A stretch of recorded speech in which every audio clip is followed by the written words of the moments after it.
If you want to be an effective spiritual director, you have to be willing to be a little sassy.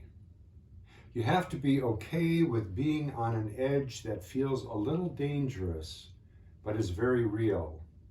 Hi, I'm Scott McRae with the Spiritual Direction Learning Lab. Thank you for joining me for this video. I'm going to be sharing thoughts with you about finding your special sass in spiritual direction. Now, all spiritual directors are on a learning journey. We all start this journey in a place where we lack confidence. And a part of our training is about being cautious as we work with clients. There are rules that we're taught. There are certain behaviors that are okay and others that are not okay. And these rules and these cautions are all appropriate. They're all important. And yet we can so deeply internalize these rules, these shoulds, that they become a kind of straitjacket for us, that they leave us feeling anxious and tight as we do this work of spiritual direction. Again, all of us have felt this. And yet there's another space from which to do spiritual direction, where we feel free to be a little sassy, to be real, to be bold. There's a space where in that honest and real speaking, some magic can happen. We've experienced it, I'm sure, as clients. And if we're lucky, we experience it as spiritual directors, where something gets unlocked and it's soul speaking to soul. So I'm inviting you to find the unique voice that carries your soul, and that at times can even have some fun and be a little sassy. Now, there's one fear that I think works more powerfully on spiritual directors than any others. It's that fear that can keep us really in that straitjacket and bound up. And it's the fear that we could harm our clients. Now, certainly, it's a real fear. None of us want to hurt a client. But here's what I know. I've worked with over 400 spiritual direction people and chaplaincy students in the training of accompanying others in deep conversations. And I would say out of the 400 that I have worked, 400 plus, that there have maybe been 4 or 5 that I felt really had the capacity to do some harm for the people they were speaking with. And those people all either self-selected out or they were invited out of the programs they were in.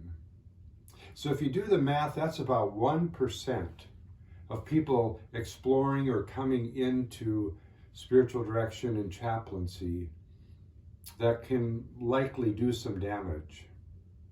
Now, if you're part of that 1%, I would just invite you to step out of spiritual direction and find some other line of work. But I suspect that you're not. Those of you that are listening and are at this point of your own interest with spiritual direction, I suspect that you're not there. I suspect that you have a heart for this work and you have a deep care for the clients that you work with. And here's the paradoxical truth, that I think we actually do more harm through our caution, through being rule-bound, than we do by being real and free and occasionally sassy.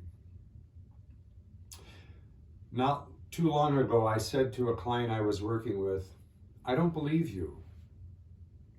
That came out as a kind of sassy, bold statement, and she sat back.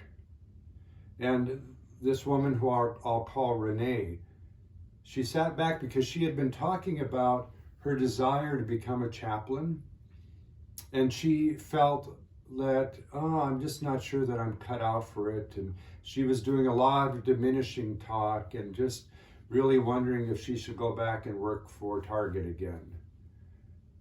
And as she made a statement, I just said to her, "I don't believe you. I don't believe that this work is not for you." It came from a very real place within me, and it spoke to a real place in her. And she got very quiet, and she teared up. And then she said, you know, it was always drilled into me by my family that I had to be humble. And she says, you know, I really think I could be a fabulous chaplain. And actually, I think I am a fabulous chaplain. Real speaking to real. The ability to be a little bit sassy with clients, to tell the truth. This is what moves us into that magic space where we feel free, where our souls reach their souls, where we even have some fun, where there's some edginess, some boldness. And I fear that there's this epidemic of lukewarm spiritual direction out there because people are so afraid to be real, so afraid to cross those boundaries of propriety that maybe have been drilled into us through our training. If you want to be an effective spiritual director, you have to find your real voice. You have to be able to come from the real place with a client. And how does that happen? I believe the key is to be able to listen to your heart, to speak from your heart. Now, our heads have all kinds of cliches. We use our head all the time. It's important in spiritual direction.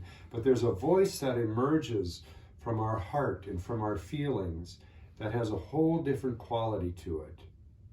And it speaks to clients in a whole different way.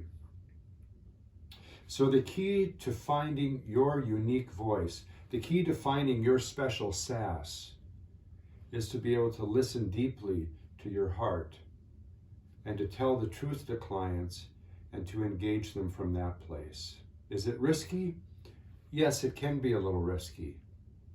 But what I know for sure is that it is more risky to be ordinary and boring with clients. And if we do make a mistake and push too far, there's a simple solution. We say, I'm sorry. And we back up and we start again. Spiritual direction at its best is deep calling to deep. And the sassy voices that we have, that real part of us, that part of us that's a little mischievous, that part of us that's very real and that is a truth teller, is that soul voice that speaks to the client's soul voice. And that's an important piece here. When we are real, we actually give our clients permission to be real as well. And when we have two people coming from the real place in spiritual direction, that's when, in a way, it seems to open the door to the divine in a different kind of way. And that's when the magic really starts to happen. So I hope that this magic and this special sass is a voice that you know is within you. And I hope that you'll go and play around with it in your training sessions and in your sessions with clients.